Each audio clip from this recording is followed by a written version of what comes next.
afternoon, ladies and gentlemen. Welcome to Bridgeport. I'm Dan Essie, Commissioner of Connecticut's Department of Energy and Environmental Protection, and it's a great pleasure to host the conversation today that the Governor is going to lead us into an announcement about our Microgrid program. I'm pleased to have Mayor Finch here, who will also speak in just a few minutes. And of course, the mayor is one of the leaders in terms of rebuilding the energy economy of the state of Connecticut. His programs and projects in Bridgeport really stand out, and I'm happy to talk about those in a few minutes. We've got Robert Kenny here as well. Thank you, representing Demis, our regional coordinator. The partnership we launched today is a partnership across state departments. So it's not only energy and environment, it is our public safety and our emergency response folks. And it is a partnership between the cities and towns and the state as well. And in that regard, Ellen Scalatar is here from Woodbridge, recently elected first selectman, already delivering big projects only weeks into the job. So congratulations, Madam First Selectwoman. Thank you for being here with us. We also have Senator Ayala, who is here behind me. Representative Santiago, thank you for being here. One of the things I did want to highlight is that the governor has provided this department with a very strong mandate to deliver an energy future for the state of Connecticut that is very different than our energy past. That commitment centers on bringing us electricity that is cheaper, cleaner, and more reliable. And today we focus on the more reliable point, as the governor will explain. But he has also done this with enormous support from the legislature, and I want to celebrate that. So thank you, Senator and Representative.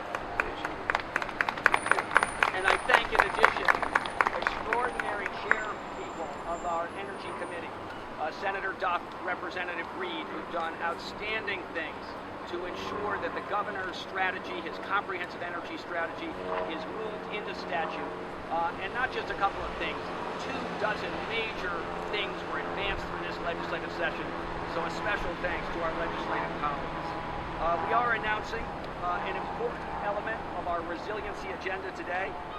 It is part of this broader package that I mentioned, but without further ado, I'm going to bring the governor on to explain what we're doing today and how it fits into the broader context of his vision for a very different place for Connecticut in terms of energy. And frankly, the leadership he is showing has put Connecticut into a position of recognized national leadership across a spectrum of issues. Governor Malloy. Thank you. Commissioner, thank you very much. Commissioner, thank you for the hard work that you do and the great team that you have assembled is doing. A little earlier this month, we celebrated the fact that Connecticut was the only state in New England that had declining cost of electricity earlier this spring. I'm very happy with that. That's why we created a Department of Energy and Environmental Protection to bring about those kinds of changes. I'm also proud to have everyone understand that we're bringing on 55 megawatts of alternative energy in the state of Connecticut this year. Our previous high point was 5 megawatts. So you can understand that we take our energy responsibilities very seriously. I'm pleased to be with everyone today to announce our first round of recipients under Connecticut's Microgrid program. This is close to my heart. About 7 years ago, I and a few other folks got involved with the legislature to finally pass legislation that would allow for microgrid. Having said that, they continued to be opposed by the utilities for a long period of time. We've worked out those wrinkles. We are ready to move forward, and that's just what we're doing. Here in Connecticut, we've endured our fair share of extreme weather events that have played an enormous role in shaping how we respond to storms. If you're going to ask why are we doing this in Bridgeport, because Bridgeport's been particularly hard hit in a few of those storms and had some long-term outages with an inability to serve large segments of the population, and that's why I chose to do this announcement here. Today marks another step forward in how we deal with extreme weather. For both of 2 years, we've held weather emergency exercises to ensure we can smooth over any communications and logistics issues. We've initiated the Make Safe protocol to make roads open and power lines restored. And we've held utility companies feet to the fire when it comes to energy restoration. And now Connecticut is the first state in the nation to undertake a statewide microgrid program. Through the State Department of Energy and Environmental Protection's initiative, Microgrid Pilot Program, we are awarding funding to 7 municipalities that are working to keep their critical services energized even when the electricity goes out on the grid delivery system. 8 cities and towns have been awarded funds for 9 projects. Bridgeport, Fairfield, Groton, Hartford, Middletown, Storrs, Windham, and Woodbridge have been awarded a total of $18 million to undertake projects that will protect residents and vital public services even when the power goes out, and in doing so, protect us from extreme weather conditions in those communities. Microgrids play a major role in our efforts to modernize and harden our infrastructure so that it will withstand severe weather. Over the next 2 years, I've recommended an additional $30 million in funding for the state's microgrid program to strengthen even more Connecticut communities against storm damage. We will be having very quickly a second round competition to award additional microgrid locations as soon as Dan's staff can get that together and we can get going.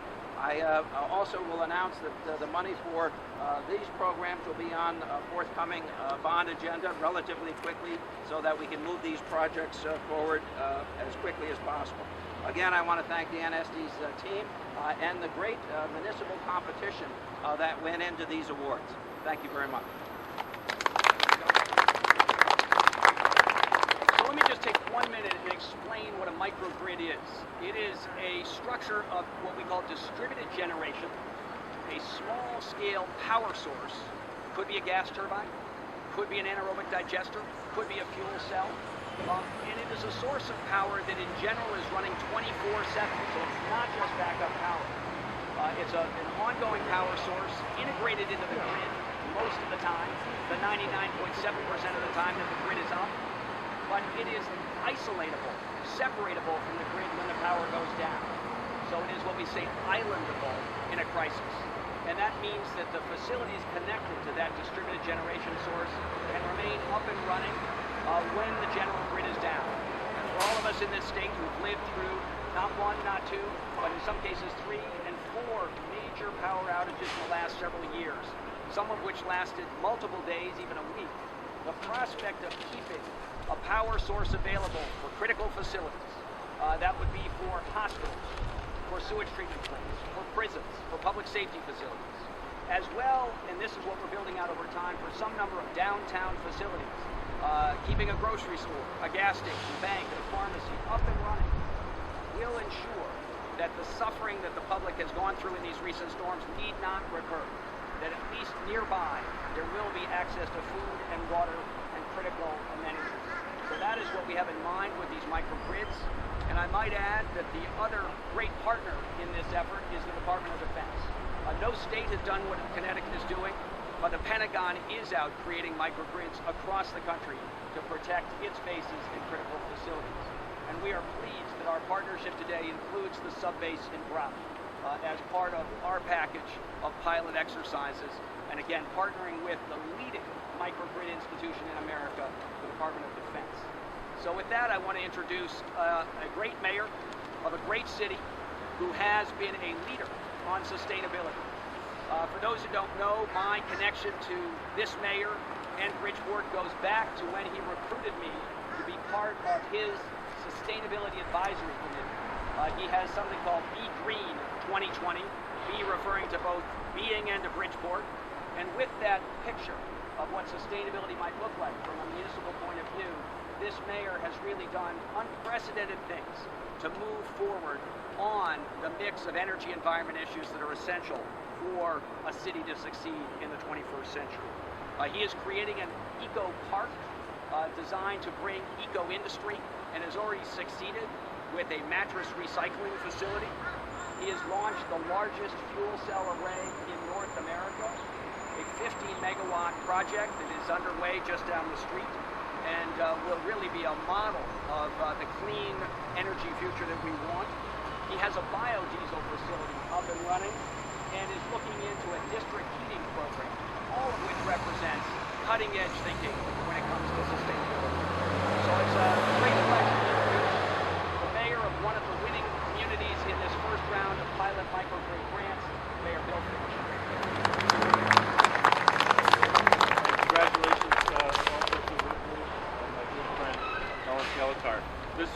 exciting day for all of us here in Bridgeport because we've been working very hard to launch our Be Green initiative, and we've got many successes that the commissioners talked about. You're standing on one of them. These are old tires that are made into 100% permeable surfaces. If the water runs off into your sewers, you have to spend tremendous amounts of electricity and gas and oil to evaporate the rainwater out that shouldn't have gotten in there in the first place. So wherever we can divert rainwater, that's a very green alternative, and to do it with tires that are being discarded, burned, or landfilled, it makes all the difference in the world. This is about jobs. You know, the governor is to be highly commended for his leadership. When I was in the Senate, we didn't even have an energy policy. Now, thanks to Governor Malloy, we have a very robust energy policy, and the testimony is, in the words that he said to you just now, 55 megawatts of renewable energy. The reasons why we can expand renewable energy now has been compounded because we can use smaller units over smaller areas. Let me just tell you how it used to affect us. Before Governor Malloy's legislation, backed by our senator and our representative, we had to pay the UI a fee across our own right-of-way. We'd have to pay them to transmit our own electricity that we generated. It meant the economics of the project never worked. You couldn't put a microgrid in. You couldn't put a fuel cell. And by the way, most fuel cells are built right here in Connecticut. This is going to create jobs here in Connecticut. Not just the installation of the microgrid, which will make us more resilient to storms, but it will create jobs here in Connecticut. Most fuel cells are made in Connecticut. The technology was invented here in Connecticut. If you've seen Apollo 13, the movie, it's the fuel cell that blows up. We had fuel cells in 1968 and 1969. But now Connecticut's finally capitalized on it, creating jobs and creating green energy, renewable energy right here in Bridgeport. So we'll be able to link buildings that was illegal before that for us to connect the buildings over our own right-of-way, using our own wires. Believe it or not, it was not legal. Now it's legal because we changed the law. And there's a lot of laws that need to be changed, and I'm sure with Governor Malloy, we're going to keep marching toward all those changes that we need. And this is a great day for the city of Bridgeport when the next Sandy hits, and we know it will. 8 of the 10 most hot days in recorded history were in the last 10 to 12 years, I think it is. So we know the climate is changing. We've got to stop climate change. We've got to create jobs, and we've got to get off of foreign oil. And that's what this does. This helps us do that, and I couldn't be happier today. I want to thank the governor, thank the legislature, and let's wait for the next project.